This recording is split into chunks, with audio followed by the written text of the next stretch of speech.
did a gig in Derry recently, over in Ireland, and I was on stage and I mentioned that I used to live in Brixton, and this whole fucking room went in Derry. In Derry, I said to them, "This is Derry. What are you doing?" "Well, this is Derry. You've got the troops everywhere. You've got fucking army everywhere. You've got murals it's like Rolf Harris has gone fucking mad." "Can you see what it is yet? It's a British oppressor." And you can't chuck a stick in there without hitting a fucking helicopter, and you're all sitting there going, "Brixton, bit fucking dodgy." But I used to live in Brixton, and every other week, this is completely true, someone would knock on the door, ring the bell if they're bright enough, and I'd open the door thinking it was friends or neighbours or relatives, and there'd be a bloke standing there in front of a knackered old comma van going, "Do you want to buy a bit of carpet?" And what I'd normally do, because, you know, carpet is an impulse buy, what I'd normally do is go, "I'm not an expert, but the stuff I'm standing on, just a hunch, I think I'm all right, thanks." Shut the door. And I shouldn't do that, because he's going to come back. When he says, "Do you want to buy a bit of carpet?" Out weird. I should have just gone, "Lucky me! So one day I prayed to Jesus for carpet, and you are here! Hallelujah! He has risen! Come, bring me your carpet. Pile it high as an altar for Jesus. Will you accept payment in fish? Come, I have 2 tambourines. We can sing together. Come." Just outweird them, you know, get fucking weird. "Ding dong, hi, I'm doing a survey on behalf of..." "So am I!" "Ding dong, we're collecting..." "So am I!" "Ding dong, have you heard the good news about Jesus?" Some people aren't worth weirding with. So it's kind of, the sponsorship thing is a weird thing, though. Especially, for me, the big one is MPs. Because the number of MPs that get paid money, public money, this is our money. They get paid taxpayers' money, and then they get paid money by big businesses. You look through Register of Members' Interest, masses of them get this money. And you think this is just incredible. Because for me, if you get paid taxpayers' money to represent our interest, then you get paid money by big business to represent their interest, that is a conflict of interest. And at the very least, if they're going to get paid that money by big business, very minimum requirement, we need, by law, they should be forced to sing the jingles of whatever company sponsors them every time they get up in the House of Commons to speak. "Is the right honourable gentleman aware that you can't get quicker than a quick fit fitter?" "I thank my honourable friend for that, and I feel like chicken tonight, I do." Order, Ambassador, you are spoiling us, order." More than that, they should actually be forced to use the products they lobby for. Right, so if someone gets paid by the drinks industry, I want them on a gallon of neat alcohol a day. I want intravenous in their veins. I want them wandering around Parliament off their tits, just walking, "I'll fight you, you fucker, leave it. Leave it, no, bastard, leave it, no, kebab, easy. Karaoke, feeling." Someone gets paid money by the tobacco industry, I want them on 500 cigarettes a day. I want them chain smoking. I want them in oxygen tents with electronic voice boxes. There is no link between smoking and control. Someone gets paid money by the arms industry. I want them shot at every day. It just seems fair. Up here with us today, Mr. Anthony Hardy. Now, hello. You are someone who not many people will know about. No, well, I'm the investment manager for the Church Commissioners, and the Church has quite a lot of money. I look after about £2.25 billion. That's a lot of sovs. It is, and it's a big responsibility, because the money has to be invested so that it can be used to support the work of the Church. It's going to come as quite a shock to people that the Church of England has got a wad of that size, well, and they're actually playing the markets.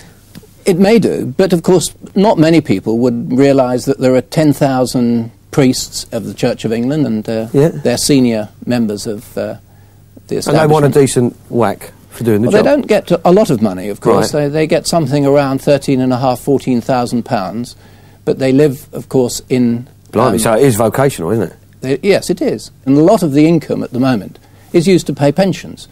Well, they're workers like everyone else, and they deserve a right to put their feet up at the end of their working life. Exactly. Relax, have a little bit of time with themselves, maybe pot around with a bit of golf. I don't know. So, are you ahead at the moment? You must be ahead. Are you doing well? Is it doing well over the... Over the long term, and I'm talking about 15 to 20 years, we've marginally outperformed the average on an annual basis, so we're a little bit ahead. You've kicked the moneylenders out of the temple, but you're using them around the side to make sure you're staying in the game. One of my favourite MPs at the moment is Robin Cook, just because, partly because he's a cheap common shagger, and I like it. He's just like, go on, you fully, like Humpy, the 8th dwarf, go on, you fully, go on, you. There are dogs walking around Parliament going, get off, Robin. But what I really like about Robin Cook is the fact that his moral hypocrisy is like the Pompidou Centre. Everything's on the outside and you can see how it works. I like that. I really like that. Because he said, as soon as he came into the office, he said, Britain is going to have a new era of ethical arms dealing. Talk us through that one, Robin. How does that one exactly work? What is the ethical arms deal here? What is it? AK-47s now with lead-free bullets. That's for me. What is it? Is it dolphin-friendly napalm? Talk us through exactly, Robin. How does it work? People have asked me, you know, what kind of a state is a main player, and I've always made the analogy that, like, a main player on the market is like a bit of a ninja. They move very quick, and they dibble and dabble, and they do what they have to. Yes. And react. Yeah. And that's what it is. But we have a responsibility, I think, because although we are a large fund, we're also investing on behalf of the church. By the way, do you ever get onto the old double-handed telephone and ask for tips?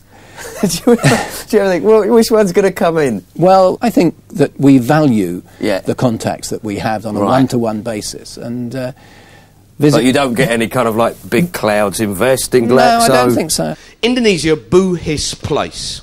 Invaded a country called East Timor, killed 1/3 of the population, which is a fucking good statistic if you're into genocide. Pol Pot will give you a high five, certificate, photo, definite tea and cake. Britain allowed to sell Indonesia some stuff, not allowed to sell Indonesia other stuff. Not allowed to sell Indonesia sniper rifles. No, boo, hiss, no, go! Go, boo, no, go, walk out the door, go, don't turn around here. You're not welcome anymore. Britain is allowed to sell Indonesia Hawk jets. Hello, lovely. Hello, Hawk jet. And you think this is incredible, because British Aerospace, who make the jets, said it's all right to sell Indonesia Hawk jets because the Hawk jets are, and this is a quote, for non-military purposes. I'd like to see that, please. I'd like to see the East Timorese rebels hiding out in the jungle, big plane, behind it a huge banner, happy birthday, Wayne. I'd like to see some of those non-military tanks that we sold them as well, because they must have a fuck of a taxi service in Indonesia. Well, it's out for the river, mate, I'll take you through the fucker, come on! Fucking cyclists, eh? Don't I get on your tits? Hey, what about it, eh? You'll never guess who I had that Saddam in the back the other day, all that. Let's get on to the ethical thing. Is that a bit of a pain if you're going out there and you're saying, well, I want to work the markets, I know where we're going, this is a good company, I can make some money, and you've got someone going, oi, not there. Well, we don't invest in any companies that are engaged, or mainly engaged, in brewing and distilling, in gambling, in the manufacture of armaments. Right. And I'm a bit shocked about the brewing, because, I mean, you serve it. Tobacco, of course. And you do. I mean, alcohol is served in church. And of course, we wouldn't have anything to do with pornography. Goes without saying. Yeah. Shame, but it does go without saying. The arms. I mean, that's very difficult. That's a big one, isn't it? It is. So you don't invest in arms. We have some holdings in certain companies that have some involvement with them supplying to the Ministry of Defence. Right. Okay. Like GEC. They're a good investment, aren't they? Dodgy on a little bit of pieces if you want to get nitpicky about Indonesia and all of that. Generally speaking, the Church does not have a problem with supplying equipment for our own boys, you know, in Bosnia or on the front line in the Falklands. That's not the issue. Or in the Gulf. Or in the Gulf. Right. If they're making things for our boys to kill other people with, that is... Well, not so much to kill, but to defend ourselves. To kill in a defensive way. You know, I'm sure if you had a son in Bosnia, you'd want him to have the best possible equipment. Absolutely. If my son was out in Bosnia, I'd want him tooled up to the max, and absolutely no mistake about it. And the Church doesn't have a problem with that.